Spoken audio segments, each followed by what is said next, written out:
संत शिरोमणि आचार्य गुरुवर श्री विद्यासागर जी महाराज की जय। और हम योग प्रणेता पूज्य गुरुवर श्री प्रणम सागर जी महाराज की जय। ओम अरहम नमः। धर्म प्रेमी बंधुओं, श्री तत्वात् सूत्र ग्रंथराज जी के तृतीय अध्याय की कक्षा में आप सभी का स्वागत है। अध्याय 3 में सर्वज्ञ देव द्वारा बताए गए जैन भूगोल का अध्ययन करेंगे, जो हमारे मोक्ष मार्ग को और भी सुदृढ़ बनाएगा। मोक्ष मार्गस्य नेतारं भेत्तारं कर्मभूरतां ज्ञातारं विश्वतत्त्वानां वन्दे तद्गुणलब्धये। देवादिदेव आदिम तीर्थंकर श्री ऋषभनाथ भगवान की, वर्तमान शासन नायक श्री वर्धमान महावीर भगवान की, परम पूज्य आचार्य गुरुवर श्री विद्यासागर जी महाराज की। अब देखो होता क्या है कि यह इस ग्रह के इस साइड को हम क्या बोलेंगे, ये पूर्व साइड है ना, ये पूर्व दिशा है। और इधर की दिशा जो है ये पश्चिम दिशा है, नीचे की दिशा जो है वो दक्षिण दिशा है, और ऊपर की दिशा उत्तर दिशा है। ये दिशाएं ध्यान में रखना। होता क्या है कि नदी सरोवर के मध्य से निकली, और सरोवर के मध्य से निकल करके यह पहले तो पूर्व दिशा में आगे जाती है ना, और पूर्व दिशा में आगे जाने के बाद में फिर ये नीचे की ओर गिरती है। इससे भी पहले एक छोटा वाला वो देखा ना, इसको बाद में दिखाते। आप लोगों को समझाने के लिए पहले से तैयारी कर रखी है। ये देखो, केवल भरत क्षेत्र का ये नक्शा पहले देखो, है ना। ये ऊपर द्रह है, और इस द्रह से पहले ये नदी यहां से निकलती है 500 योजन पहले पर्वत पे ही दौड़ती है। कितना? हाँ, ईस्ट डायरेक्शन में पहले ये पर्वत की ओर ही दौड़ेगी, फिर उसके बाद में ये नीचे गिरना शुरू करती है। और जब ये नीचे गिरती है तो गिरने के बाद में बीच में एक कुंड पड़ता है जिसका नाम है गंगा कुंड। ये ध्यान रखना है कि हर नदी का इसी तरीके से दौड़ना पर्वत पर और नीचे गिरना होगा, और जब गिरेगी तो उसके बीच में एक कुंड आएगा, और वो कुंड का नाम उस नदी के कुंड के नाम पर ही होगा, है ना। जब गंगा की बात करेंगे तो गंगा कुंड होएगा, और जब सिंधु की बात करेंगे तो सिंधु कुंड होएगा। उस गंगा कुंड के अंदर एक गंगा कूट है, उसमें एक पर्वत बना हुआ है, और उस पर्वत पर एक प्रतिमा रहती है, जिनेंद्र भगवान की प्रतिमा। उस प्रतिमा के ऊपर यह जल की धारा सीधी गिरती है, और उसके बाद में वह जल धारा गिरते हुए ये आया, ये जो बीच में दिखाया जा रहा है आपको, ये पर्वत, ये विजयार्ध पर्वत है। ये पूरा भरत क्षेत्र हो गया, इसके बीच में विजयार्ध पर्वत है। विजयार्ध पर्वत से इधर ऊपर की ओर तो ये मिलेक्ष खंड हो गए, है ना, और ये भी ये नीचे की ओर का मिलेक्ष खंड हो गया, ये इसका आर्यखंड हो गया। तो अब ये नदी यहां से निकलती हुई विजयार्ध पर्वत की गुफाओं से भी क्रॉस करती हुई, और ये जब इस दक्षिण भारत की ओर आती है तो यहां पर आने के बाद में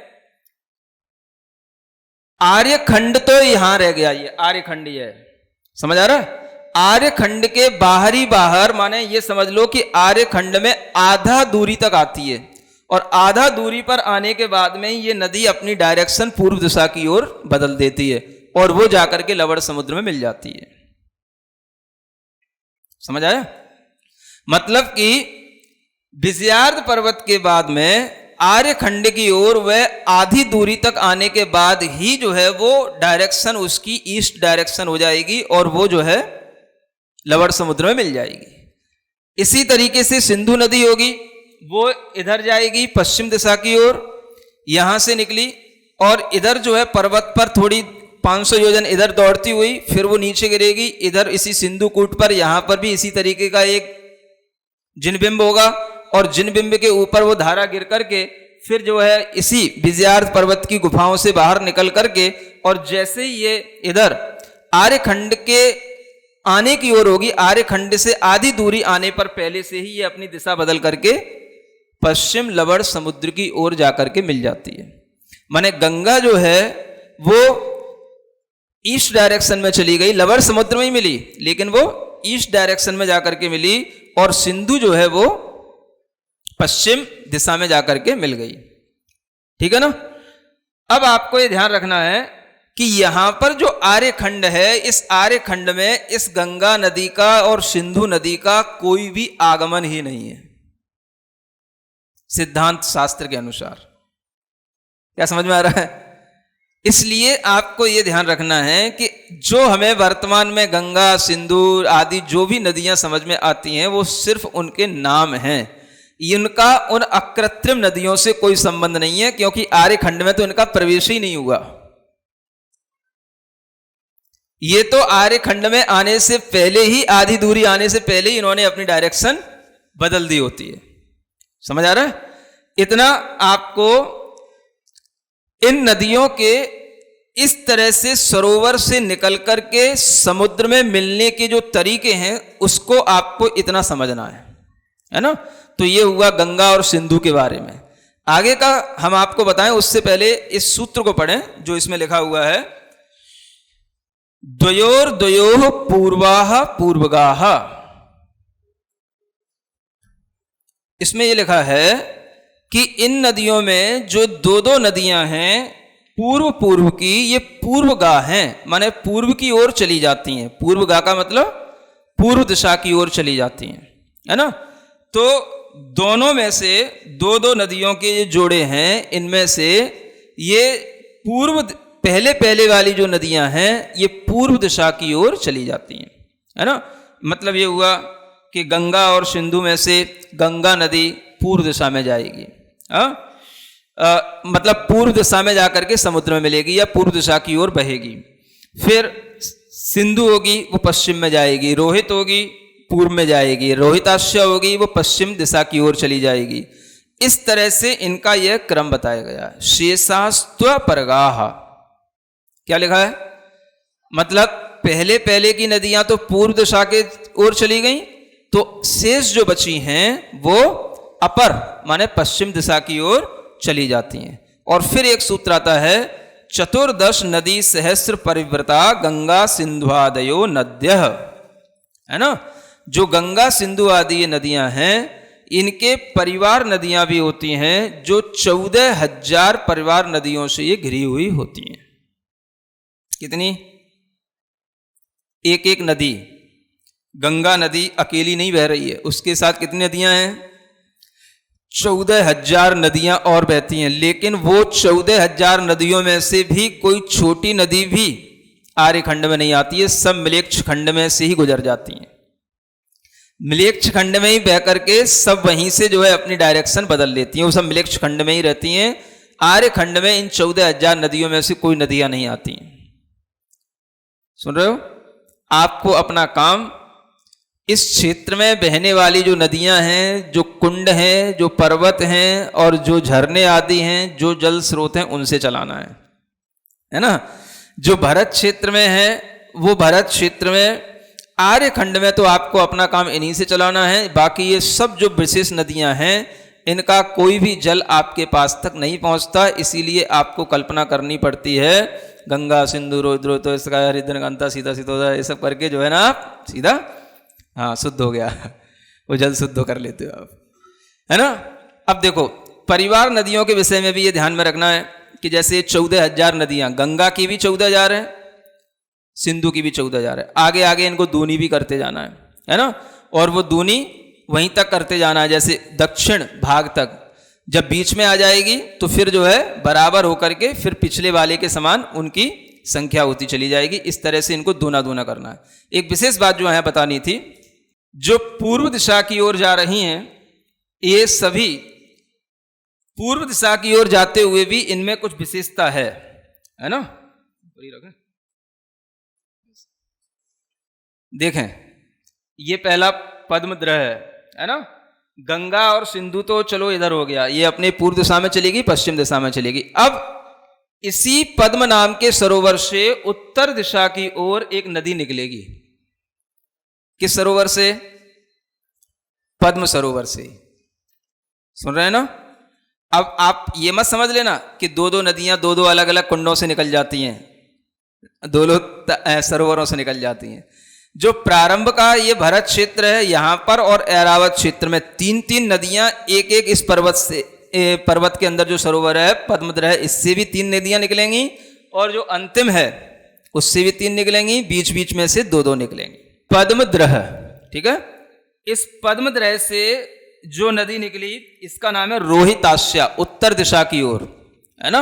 अब आपको पता होना चाहिए कि इसके उत्तर दिशा में क्या आता है। एक पर्वत आने से, इस पर्वत के उत्तर दिशा में क्या आता है, पहले एक क्षेत्र आएगा। भरत के बाद कौन सा क्षेत्र आया? हेमवत क्षेत्र। समझ आ रहा है? तो यह नदी उस हेमवत क्षेत्र में प्रवेश करेगी और हेमवत क्षेत्र के बीचों बीच में भी एक गोलाकार वेदाढ़ पर्वत होता है। उस पर्वत के पहले ही यह घूम करके उसकी परिक्रमा लगा करके और यह किधर चली गई? ये चली गई पश्चिम की ओर। रोहितास्या है ना, तो ये गई पश्चिम की ओर। जो रोहित होगी वो जाएगी पूरब की ओर, लेकिन वो रोहित नदी कहां से होगी? तो ये आया महापद्म नाम का सरोवर। दूसरा कौन सा? महापद्म। इस महापद्म से दक्षिण दिशा की ओर, नीचे की ओर, दक्षिण दिशा की ओर आकर के जो नदी इस क्षेत्र में आकर के, हेमवत क्षेत्र में आकर के परिक्रमा लगा करके ये चली जाएगी उधर। रोहित नदी चली गई पूर्व दिशा की ओर। तो रोहित नदी पूर्व दिशा की ओर तो गई, लेकिन कहां से निकल करके गई वो? पद्म नहीं, महापद्म सरोवर से। और महापद्म सरोवर की दक्षिण दिशा में आकर के पहले वह हेमवत पर्वत, जो हेमवत क्षेत्र है उस क्षेत्र में आकर के और फिर जो है दक्षिण दिशा से वो है पश्चिम पूर्व दिशा की ओर चली गई। ठीक है ना, ये हो गया। इसके आगे जब हम इधर आएंगे तीसरे पर्वत पर, तो वहां पर मिलेगा आपको तिंगिंच नाम का सरोवर। ठीक है, उसमें भी दो नदियां निकलनी है। तो दो में से जो दक्षिण दिशा की ओर आएगी वो इधर गई हरित नाम की नदी। ठीक है, ये पूर्व की ओर चली गई। और जो ऊपर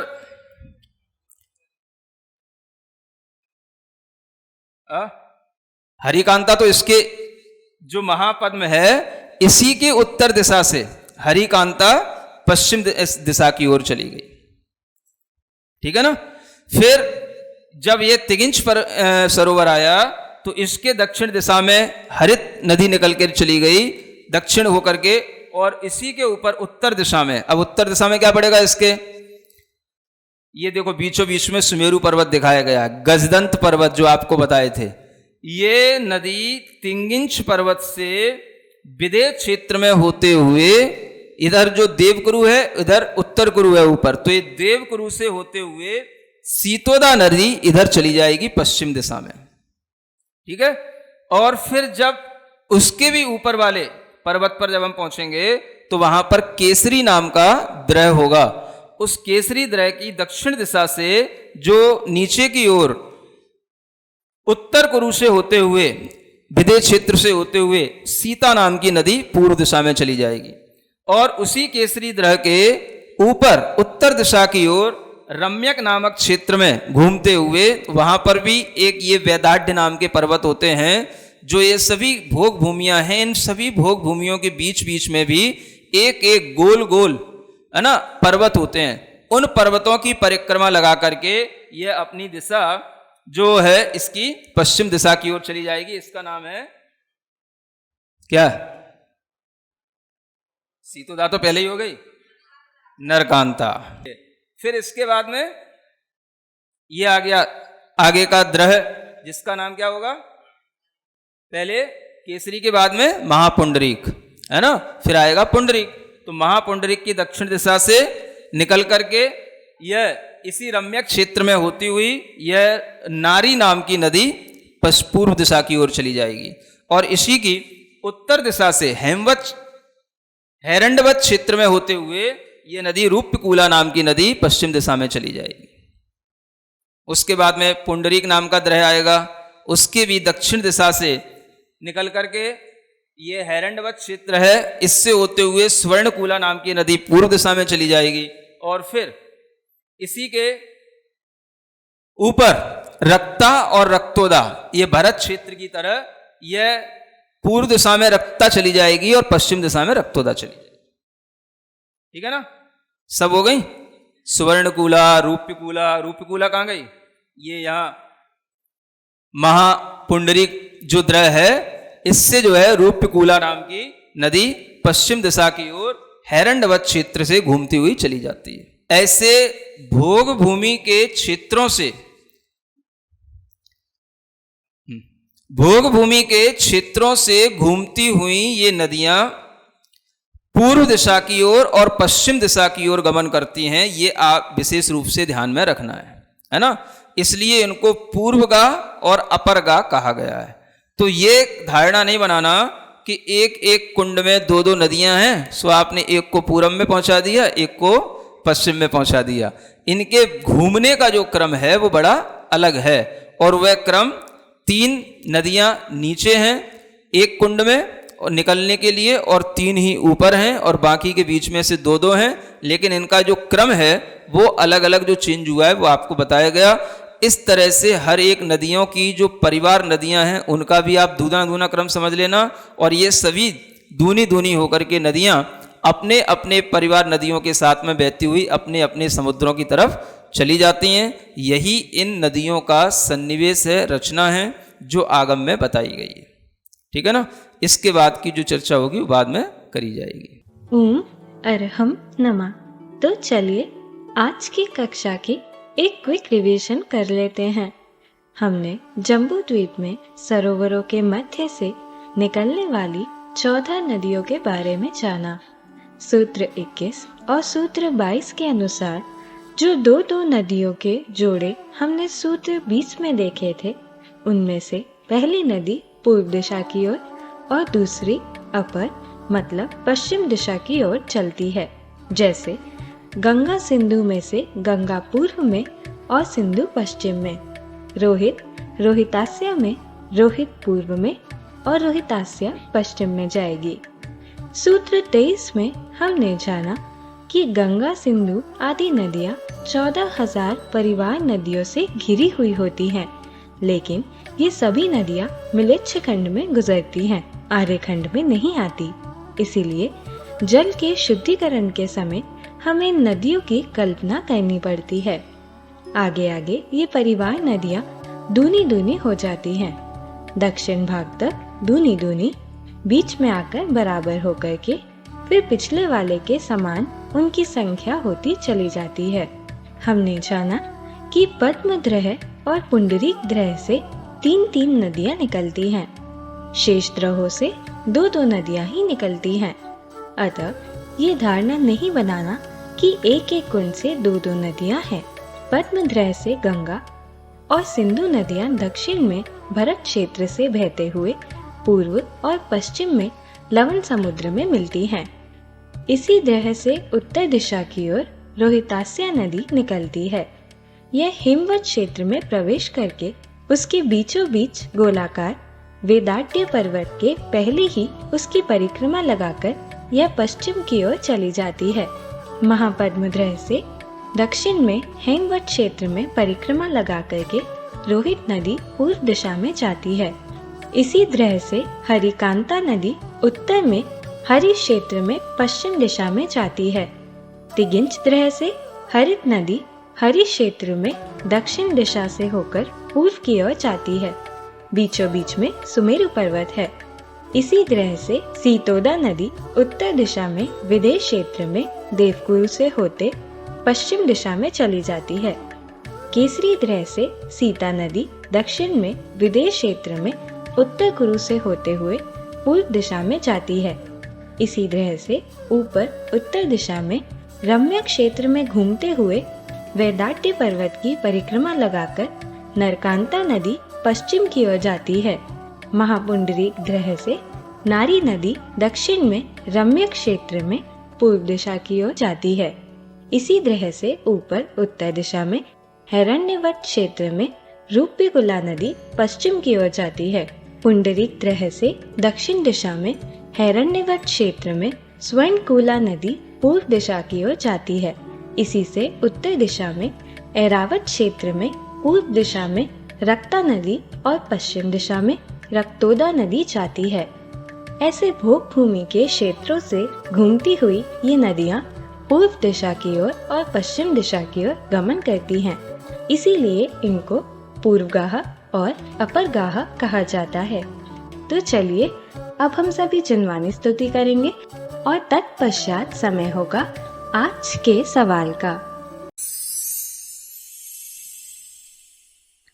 सिरिजिणवाणी जग कल्याणी जग जन मदतम मोहरी जनमण हारी गढ़हर हारी जम जरा भव रोग हरि तिथ्यराणम दिव्यझुणिम जो पढ़ई सुनई मय्ये धारई राणम सौख मणंतम धैर्य सासद मोक्ष पदम पावई सासद मोक्ष पदम पावई। अब समय है आज के प्रतियोगिता प्रश्न में भाग लेकर आकर्षक पुरस्कार जीतने का। आप अपने फोन को QR कोड स्कैन करने के लिए तैयार रखें या लिंक पर जाएं। आप अपना उत्तर चुनकर हमें कल दोपहर 2 बजे तक भेज सकते हैं। 3 भाग्यशाली विजेताओं को मिलेंगे आकर्षक पुरस्कार। विजेताओं के नाम इसी कार्यक्रम श्रृंखला में हर रविवार को घोषित किए जाएंगे। साथ ही सभी प्रश्नों के सही उत्तर भी बताए जाएंगे। आज का सवाल है, निम्न में से कौन सी नदी पूर्वगाह है? सिंधु, रोहितास्य, हरित, सीतोदा। अगर आप किसी कारणवश कोड को स्कैन ना कर पाए हो तो आप क्लास की वेबसाइट पर जाकर उन्हें अटेम्प्ट कर सकते हैं या दिए गए लिंक और QR कोड को स्कैन कर सकते हैं।